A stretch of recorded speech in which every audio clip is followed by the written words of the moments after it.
ব্যক্তি যদি আল্লাহ পাকের একত্ববাদকে অস্বীকার করে, তার নামাজ, রোজা, হজ, যাকাত কোনো কিছুই আল্লাহর দরবারে মঞ্জুর হবে না। এই তাওহীদ মানে হলো একত্ববাদ।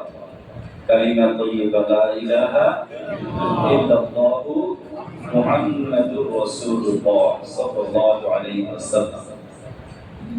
হজের মাধ্যমে একজন মুমিন মুসলমানের হৃদয়ে আল্লাহ রাব্বুল আলামিনের একত্ববাদ অত্যন্ত মজবুতভাবে অঙ্কুরিত হয়ে থাকে, অঙ্কন হয়ে যায়। কারণ আল্লাহর ঘর দেখার পরেই তার হৃদয় পটে ভেসে আসে মহান মালিকের হুকুম।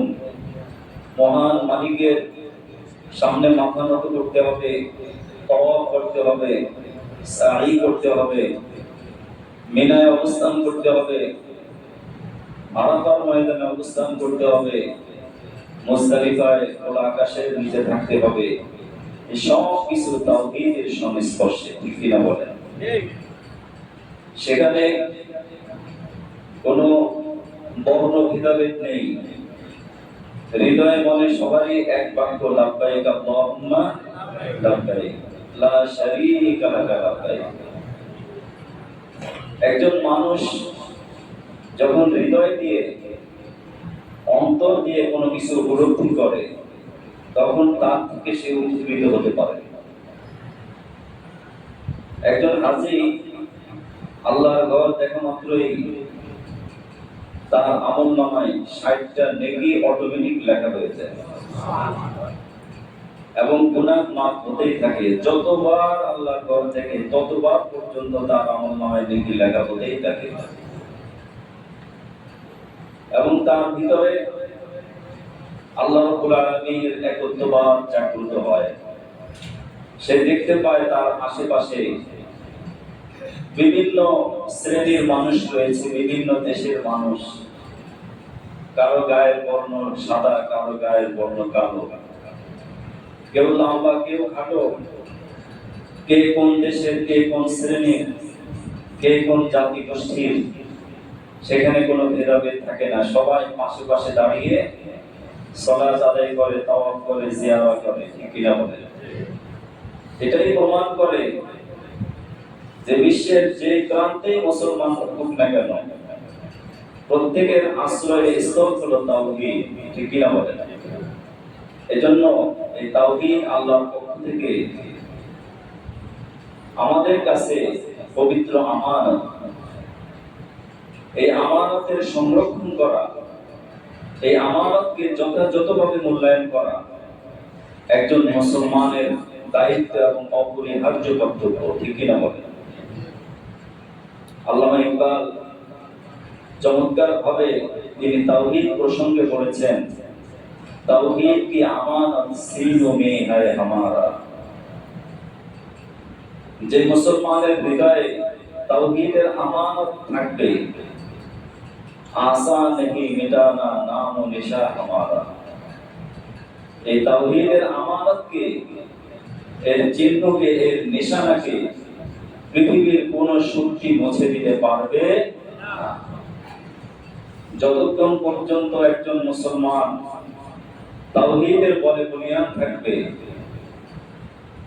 যার ভিতরে শিরিক থাকবে না, আল্লাহর একত্ববাদ যার মধ্যে যত মজবুত থাকবে, সে আমলে, ইলমে, সমস্ত কাজকর্মে সে মজা পাবে, শান্তি পাবে। কারণ সে কার পতাকা তলে রয়েছে? তাওহীদের পতাকা তলে। সুবহানাল্লাহ। এজন্য আল্লাহ রাব্বুল আলামিন বলেছেন, ওয়া ইলাহুকুম ইলাহুন ওয়াহিদ, যে তোমাদের রব, তোমাদের ইলাহ তিনি এক, তিনি একক। লা ইলাহা ইল্লাহু, তিনি ছাড়া কোনো ইলাহ নেই, কোনো মাবুদ নেই, কোনো উপাস্য নেই। তিনি ছাড়া কারো সামনে মাথা নত করা যাবে না। শাহিদাল্লাহু আন্নাহু লা ইলাহা ইল্লাহু, আল্লাহ রাব্বুল আলামিন নিজেই তার তাওহীদের সাক্ষ্য দিচ্ছেন যে তিনি একক, তার কোনো শরীক নেই, তিনি ছাড়া কোনো ইলাহ নেই।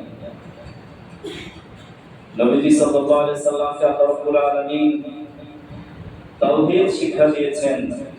আপনি সবাইকে বলে দেন কুল হুয়াল্লাহু আহাদ আল্লাহুস সামাদ লাম ইয়ালিদ ওয়া লাম ইউলাদ ওয়া লাম ইয়াকুল লাহু কুফুয়ান আহাদ ফা'বুদিল্লাহ মুখলিসাল লাহুদ্দিন।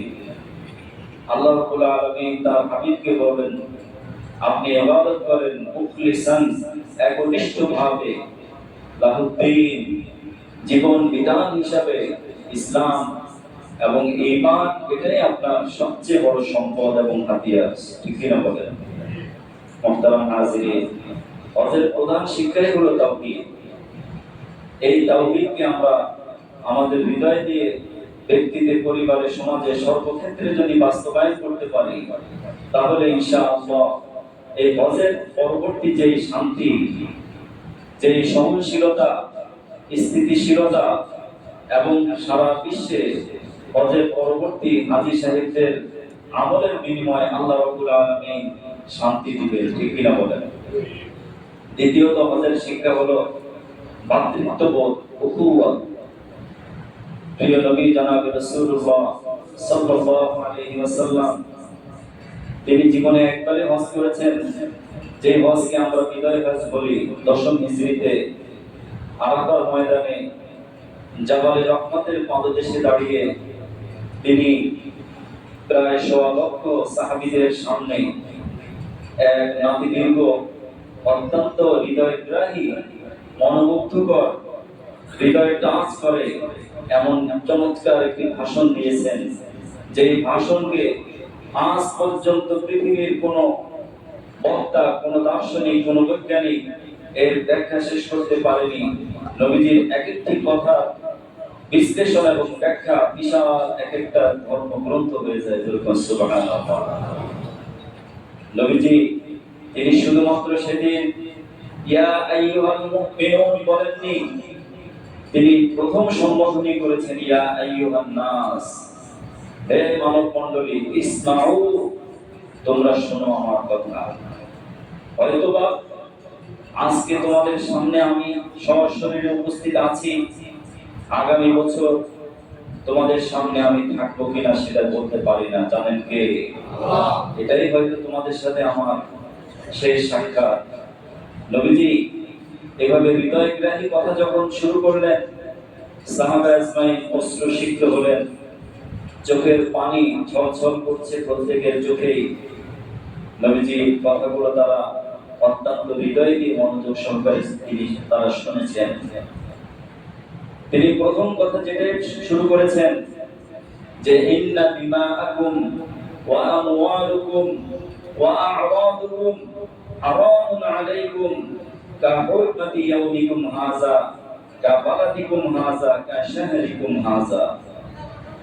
তিনি প্রথমেই বলেছেন যে আজকে শুনে রাখো, তোমাদের রক্ত, তোমাদের সম্মান, তোমাদের ইজ্জত, তোমাদের ধন সম্পদ, তোমাদের মাল যা কিছু রয়েছে সব কিছু আজকে একে অপরের জন্য রক্ষা করা, রক্ষণাবেক্ষণ করা, এটা তোমাদের দায়িত্ব, কর্তব্য। রক্তপাত আজকের জন্য, আজ থেকে শুরু করে কিয়ামত পর্যন্ত তোমাদের জন্য হারাম ঘোষণা করা হলো। সুবহানাল্লাহ। তিনি বলেছেন আজকের এই দিনটি যেমন পবিত্র, এই মাসটি যেমন পবিত্র, এই শহরটি যেমন পবিত্র, তোমার কাছে তোমার ভাইয়ের রক্ত তেমন পবিত্র। সুবহানাল্লাহ। তিনি মানবতার ডাক দিয়েছেন। অতএব হজের অন্যতম শিক্ষা হলো মানব দরদী হওয়া, মানুষের ব্যথায় ব্যথিত হওয়া, মানুষের কষ্টে এগিয়ে আসা। আজকে এই জিনিসটি আমাদের মাঝে একবারে নেই বললেই চলে। সবাই শুধু নিজেকে নিয়ে ব্যস্ত আছি, নিজে ভালো খাবো, নিজে ভালো পড়বো, নিজে ভালো গাড়িতে থাকবো, ভালো বাড়িতে থাকবো, কিন্তু আমার নিজের আপনজন, আত্মীয় স্বজন, নিজের প্রতিবেশী, তাদের আমরা কোনো খবর নেই না। নবীজি প্রথমেই বিশ্বের সকল মানবতার দরদী যারা, তাদেরকে সতর্ক করেছেন মানবতার। তিনি যে চমৎকার কথাগুলো তার জবান দিয়ে উচ্চারণ করেছেন, আজ পর্যন্ত এত চমৎকার ভাষায় কেউ বলতে পারেনি, পারবেও না। সুবহানাল্লাহ। তিনি বলেছেন যে আজকে দিনে তোমরা পরস্পর একে অপরের ভাই ভাই। বিশ্বের আনাচে কানাচে তোমরা যেখানেই থাকো না কেন, কোন ভাই যদি আক্রান্ত হয়, অপর ভাইয়ের দায়িত্ব কর্তব্য হলো তার পাশে এসে দাঁড়ানো। তিনি সারা বিশ্বের মানুষের কথা বলে স্পেশালি নারীদের অধিকারের কথা বলেছেন, যে নারী হয়তো তোমার মা হবে, তোমার বোন হবে, তোমার স্ত্রী হবে, তোমার মেয়ে হবে, যেভাবে নারীর সাথে তোমার সম্পর্ক থাকুক না কেন, তার অধিকার তোমাকে নিশ্চিত করতে হবে। সুবহানাল্লাহ। আল্লাহ রাব্বুল আলামিন পবিত্র কোরআনুল কারীমে নারীদের সাথে মানুষের ব্যবহার কেমন হবে তিনি বলেছেন, ওয়াশিরুহুন্না বিল মা'রুফ। একজন স্ত্রী হিসেবে অথবা বোন হিসেবে, মা হিসেবে অথবা নিজের মেয়ে হিসেবে তাদের সাথে ন্যায়সঙ্গত কথা বলা, আচরণ করা, তাদের অধিকারকে পরিপূর্ণভাবে নিশ্চিত করা, এটা প্রত্যেক পুরুষের উপর দায়িত্ব কর্তব্য। নবীজি বিদায় হজের ভাষণে তার ভাষণে এটা স্পেশালি সংযোজন করেছেন। সুবহানাল্লাহ। এজন্য হজের মহান শিক্ষাই হলো ভাতৃত্ববোধ, পরস্পর একে অপরের সহমর্মী হওয়া, সহযোগিতা প্রবণ হওয়া। নবীজি সাল্লাল্লাহু আলাইহি সাল্লামের সাহাবা আজমাইন যারা একসময় ইসলামের ছোঁয়া পাননি, মুসলমান হওয়ার পরে যখন তারা তাওহীদের পতাকা তলে সমবেত হয়েছেন, একে অপরের সাথে এতটাই সহমর্মী ছিলেন, মক্কা থেকে হিজরত করে মদিনায় গেলেন। মদিনার যারা মুহাজির সাহাবী, মদিনার অবস্থানরত আনসার সাহাবীরা তাদেরকে যেভাবে সহযোগিতা করেছেন, পৃথিবীর ইতিহাসে আজ পর্যন্ত কোন জাতি কোন জাতিকে এত চমৎকার সহযোগিতা করতে পারে না, পারবেও না। সুবহানাল্লাহ। এজন্য মুহতারাম হাজিরিন, নবীজি সাল্লাল্লাহু আলাইহি সাল্লামের হজের ময়দানে এই ভাষণের সাথে তিনি মানবতার কথা বলেছেন, নারী অধিকারের কথা বলেছেন। তিনি ভাষণের শেষ অংশে প্রত্যেকটা মানুষকে দায়িত্ব দিয়েছেন। আজকে আমরা যারা এখানে আছি, আমাদের সবার উপরে সমান দায়িত্ব। এই দায়িত্ব শুধুমাত্র উলামায়ে কেরামদের উপরে নয়, এই দায়িত্ব শুধুমাত্র মাদ্রাসার উস্তাদদের নয়, এই দায়িত্ব শুধুমাত্র ইমাম সাহেবের নয়, এই দায়িত্ব কালিমা মুসলমান যারা পড়ে নিয়েছে, লা ইলাহা ইল্লাল্লাহ মুহাম্মাদুর রাসূলুল্লাহ সাল্লাল্লাহু আলাইহি ওয়াসাল্লাম, প্রত্যেকেরই সমান দায়িত্ব। তিনি বলেছেন, লিয়ুবাল্লিগাশ শাহিদা মিনকুমুল গায়ব, যে আজকে আমি তোমাদের সামনে যতগুলো কথা বললাম, সমস্ত কথাগুলো আজকে এখানে যারা নাই তাদের সামনে তোমরা পৌঁছে দিবে, তাদের কাছে তোমরা আমার এই মেসেজটা, আমার এই বক্তব্য, আমার এই কথাগুলো পৌঁছে দিবে। সাহাবা ইসলাম কিভাবে দায়িত্ব পালন করেছেন ইতিহাসে দেখা যায়। মক্কা মদিনায় শুধুমাত্র অল্প কয়েকজন সাহাবীর কবর রয়েছে। সাহাবীরা বিদায় হজ পরবর্তীতে নবীজির এই মহান দায়িত্ব নিয়ে সারা পৃথিবীতে ছড়িয়ে পড়েছেন, কালিমার দাওয়াত দিয়েছেন। এজন্য হজের অন্যতম শিক্ষা হলো, যারা হজ করে আসছেন প্রত্যেকের হৃদয়ে তাওহীদের দাওয়াত নিয়ে আসছেন। আমাদের দায়িত্ব হলো যে আমরা কোনো অবস্থাতেই সেখানে থেকে যেমন 5 ওয়াক্ত নামাজ আদায় করেছি, কানায় কাবা থেকে যেমন অশ্রুসিক্ত হয়েছি, সাই করতে গিয়ে যেমন আমাদের হৃদয়ে মা হাজেরার ত্যাগের কথা মনে উঠেছে, আরাফার ময়দানে যেমন নবীজির ভাষণের কথা আমাদের মনে হয়েছে, জামরাতে গিয়ে হযরত ইব্রাহিম আলাইহিস সালাম এবং তার সন্তান হযরত ইসমাঈল জবিহুল্লাহকে শয়তান যে ধোঁকা দিয়েছে, সেই ধোঁকার বদলায় তিনি শয়তানকে পাথর মেরেছেন। শয়তান প্রবঞ্চনা এখনো দিবে, কিন্তু আমাদেরকে সতর্ক থাকতে হবে যে শয়তানের ধোঁকায় যেন আমরা পড়ে আল্লাহর বিধান থেকে দূরে না সরে যাই। এজন্য মুহতারাম হাজিরিন, হজ পরবর্তী আমাদের প্রধান শিক্ষাই হলো তাওহীদ, রিসালাত এবং দুনিয়ার এই পরবর্তী জীবন আখিরাতের কথা স্মরণ করা। কারণ নবীজি সাল্লাল্লাহু আলাইহি ওয়াসাল্লাম সেদিনই ঘোষণা দিয়েছিলেন, আল্লাহ কোরআনের বাণী সেদিনই সর্বশেষ কথা উচ্চারিত হয়েছে, আল-ইয়াওমা আকমালতু লাকুম দীনাকুম ওয়া আতমামতু আলাইকুম নি'মাতি ওয়া রাদিতু লাকুমুল ইসলাম দীনা। যে আজকে আমি দ্বীন ইসলামকে পরিপূর্ণ ঘোষণা দিয়ে দিলাম। সুবহানাল্লাহ। ওয়া আতমামতু আলাইকুম নি'মাতি, এবং তোমাদের উপরে আমার যত প্রকার নিয়ামত রয়েছে, দ্বীন ইসলাম থেকে শুরু করে পৃথিবীর শেষ প্রান্ত পর্যন্ত, পৃথিবীর ধ্বংসের পূর্ব মুহূর্ত পর্যন্ত আমার যত নিয়ামত রয়েছে সকল নিয়ামত তোমাদের মাঝে আমি দিয়ে দিলাম। এটা কার কথা? আল্লাহ রাব্বুল আলামিন সেদিন ঘোষণা দিয়েছেন। এজন্য হজকে পঞ্চম রুকন নেওয়া হয়েছে। হজের মধ্যে সবার আগে রয়েছে তাওহীদ, এবং কোরআনের সর্বশেষ বাণী দিনকে আল্লাহ তাআলা বিদায় হজের এই ঘোষণার পরবর্তী সময়ে পরিপূর্ণ ঘোষণা দিয়েছেন। এজন্য হজের এমন একটি স্ক্রিপ্ট যে কেউ কোনো ব্যক্তি যদি হৃদয়ে আল্লাহ পাকের তাওহীদ দিয়ে এবং আল্লাহর ভালোবাসায় নবীজি সাল্লাল্লাহু আলাইহি সাল্লামের পদ্ধতিতে কোনো প্রকার গুনাহে জড়িত না হয়ে একমাত্র আল্লাহর জন্য হজ করে, মান হাজ্জা ফালাম ইয়ারকুস ওয়ালাম ইয়াফসুক রাজা'a কা ইয়াউমিন ওয়ালাদাতহু উম্মুহু। নবীজি বলেন, যে ব্যক্তি হজ করলো এবং হজে কোনো প্রকার অন্যায় অপরাধে জড়ালো না, কোনো তর্কে জড়ালো না, কোনো প্রকারের ফুজুরের মধ্যে সে শামিল হলো না, সে হজ থেকে ফিরে আসে এমন ভাবে সত্য কনিষ্ঠ সন্তান যেমন নিষ্পাপ হয়ে যায়, একজন হাজী সাহেব হজ থেকে ফিরে এসে দেশে সেরকম নিষ্পাপ হয়ে যায়। সুবহানাল্লাহ। এখন হজ যে আমার কবুল হয়েছে, হজ যে আমার আল্লাহর দরবারে মঞ্জুর হয়েছে, তারও কিছু নিদর্শন রয়েছে। হজ পরবর্তী সময় একজন হাজী সাহেবের মধ্যে একটা আমূল পরিবর্তন আসবে। সে সর্বক্ষেত্রে আল্লাহর বিধানকে সবচেয়ে বেশি অগ্রগণ্য রাখবে, সর্বক্ষেত্রে সে নামাজের পাবন্দী হবে, সর্বক্ষেত্রে সে তাকওয়া মুত্তাকি পরহেজগার হবে, সর্বক্ষেত্রে সে আল্লাহর দ্বীনকে সবচেয়ে বেশি প্রায়োরিটি দিবে। এজন্য আল্লাহ রাব্বুল আলামিন পবিত্র কোরআনুল কারীমের সূরাতুল হুজুরাতের মধ্যে বলেন, ইয়া আইয়ুহান নাস ইন্না খালাকনাকুম মিন যাকারিন ওয়া উনসা।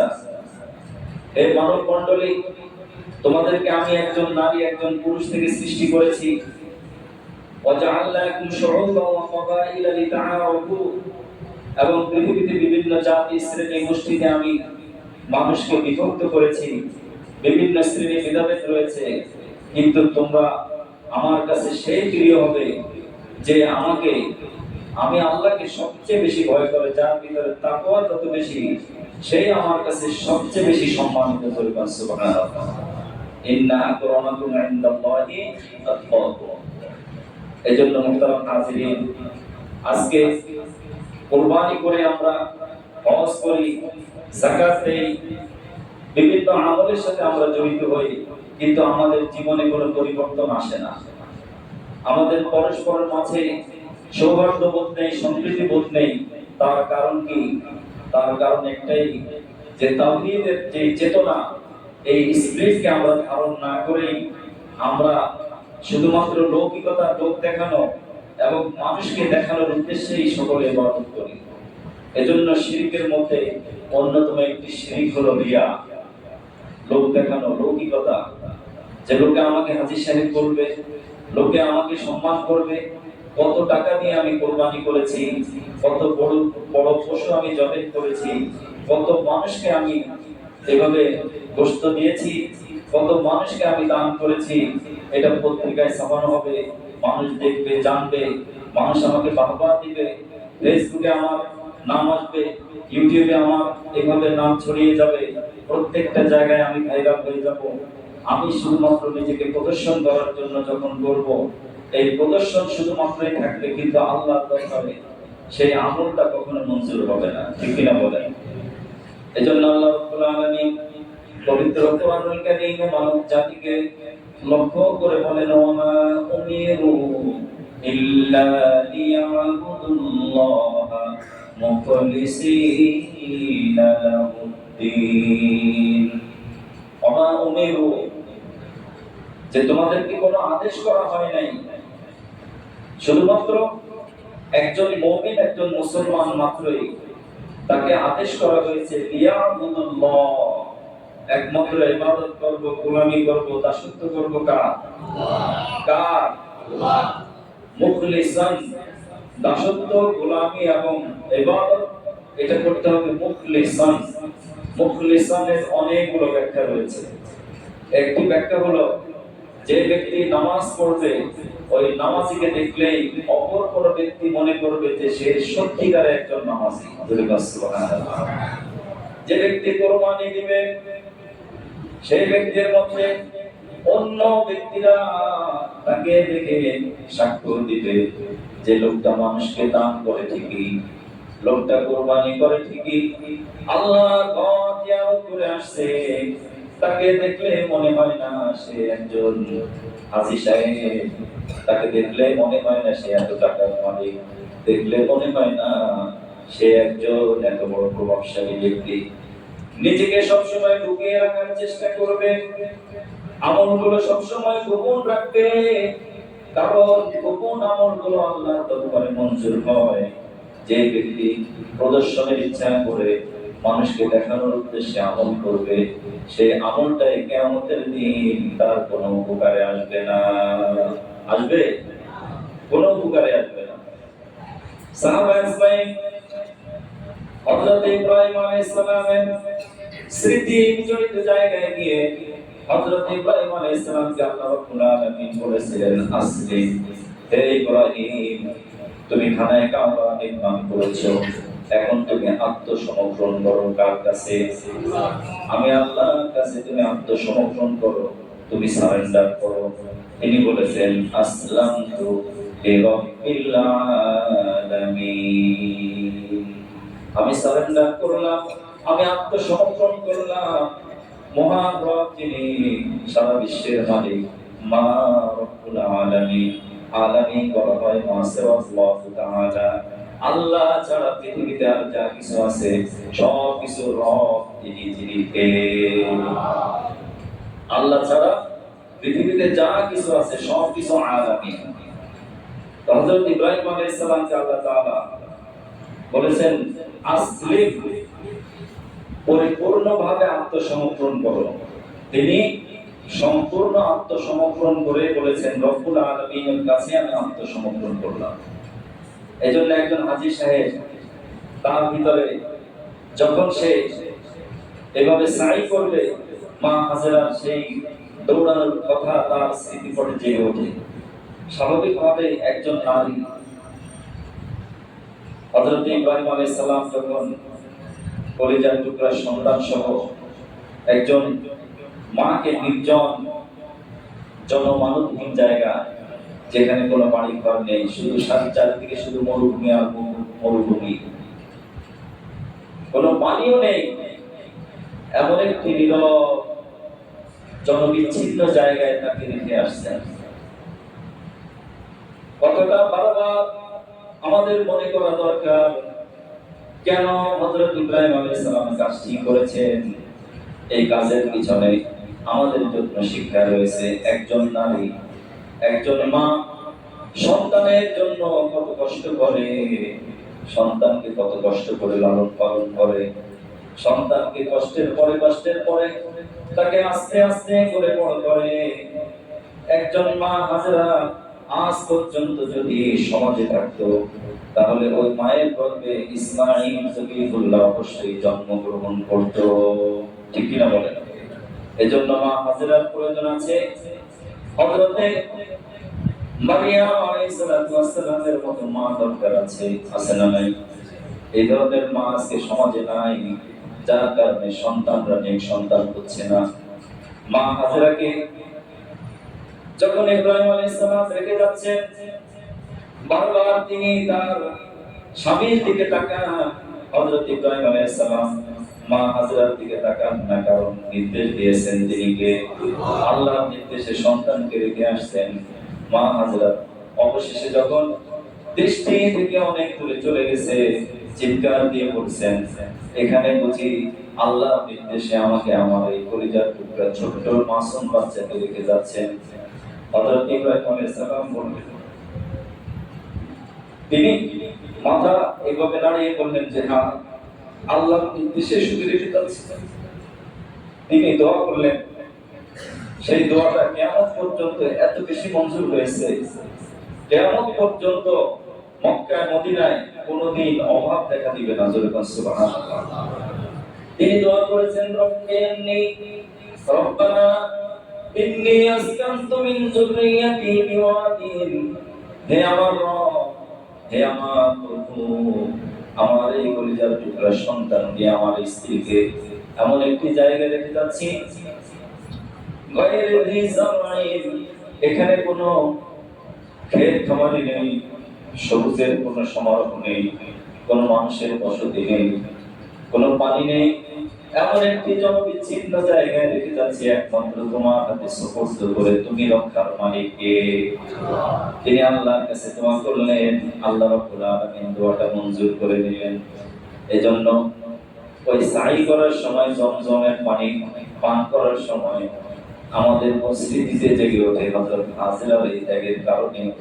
তিনি যে জমজমের কুয়া পেয়েছেন, এই পানি কোনো ব্যক্তি যদি পান করে, তার মধ্যে যত খাদ্য উপাদান রয়েছে, আমিষ রয়েছে, যত প্রকারের খাদ্যের উপাদান আল্লাহ রাব্বুল আলামিন জমজমের পানির মধ্যে দিয়ে দিয়েছেন। শুধুমাত্র এই পানি পান করেই একজন মানুষ বেঁচে থাকতে পারে। সুবহানাল্লাহ। এজন্য মুহতারাম হাজিরিন, কুরবানি যাবে, হজ যাবে, বড় বড় আমল যাবে, কিন্তু প্রত্যেকটা আমলটা আল্লাহর কাছে মঞ্জুর হওয়ার জন্য অবশ্যই আল্লাহ রাব্বুল আলামিনের নির্দেশিত পথ এবং বিশ্বনবী মুহাম্মদুর রাসূলুল্লাহ সাল্লাল্লাহু আলাইহি সাল্লামের তরিকা, এই দুটো জিনিস আমাদেরকে অবশ্যই সামনে রাখতে হবে। হজের আরেকটি মহান শিক্ষা হলো, আমরা যা কিছু করব সব কিছু আমাদের প্রিয় নবী জনাব রাসূলুল্লাহ সাল্লাল্লাহু আলাইহি সাল্লামের তরিকা মোতাবেক করব। নিজের ইচ্ছা মতো অন্য কোন ব্যক্তির মতাদর্শ বা অন্য কোন মতাদর্শী হয়ে আল্লাহ রাসূলের বিধানকে উপেক্ষা করা যাবে না। যখন আমি নামাজ পড়ব, নবীজি বলেছেন, সাল্লু কামা রাআইতুমুনি উসাল্লি, নামাজ আদায় করো যেমন তোমরা আমাকে নামাজ পড়তে দেখেছো, আমি যেভাবে নামাজ আদায় করি, আমি যেভাবে রুকু করি, সাজদা করি, আমি যেভাবে নামাজ আদায় করি, ঠিক সেইভাবে তোমরা নামাজ পড়ো, তাহলে সেই নামাজ আল্লাহর কাছে মঞ্জুর হবে। একটা সাজদা দিবে, ওই সাজদা যদি আল্লাহর দরবারে মঞ্জুর হয়ে যায়, তার নাজাতের জন্য একটি সিজদাই যথেষ্ট হয়ে যাবে। ঠিক কি না? একটা সিজদা যদি, ওই সিজদাটাই আল্লাহর কাছে মঞ্জুর হয়।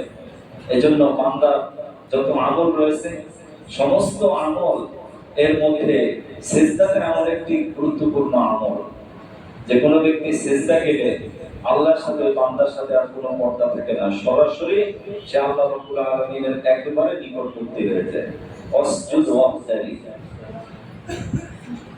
মুহতারাম হাজিরিন, আর আল্লাহ পাকের নৈকট্য হাসিলের জন্য আরেকটি আমল আমরা করব। হজ পরবর্তী যে শিক্ষা রয়েছে, সেটা হলো, নবীজি ভাষণ দিয়েছেন যে আজকে ১৬ লক্ষ মানুষ আমার সামনে রয়েছে, তোমরা আর এখানে থাকবে না, তোমরা চলে যাবে, আমিও চলে যাব, কিন্তু তোমাদের মাঝে আমি দুটো জিনিস রেখে যাচ্ছি, এটা আমানত।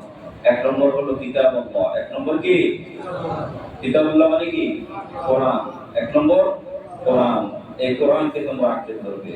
দ্বিতীয় নম্বর, আমার তরিকা, আমার সুন্নাত, আমি যেভাবে নামাজ আদায় করি, আমি যেভাবে সংসার করি, আমি যেভাবে সমাজ চালিয়েছি, আমি যেভাবে রাষ্ট্র পরিচালনা করছি, আমি যেভাবে যা কিছু করছি, আমাকে পরিপূর্ণ যদি অনুসরণ করতে পারো, কিয়ামত পর্যন্ত তোমরা কখনো পথভ্রষ্ট হতে পারবে না, কেউ তোমাদেরকে পথ হারা করতে পারবে না।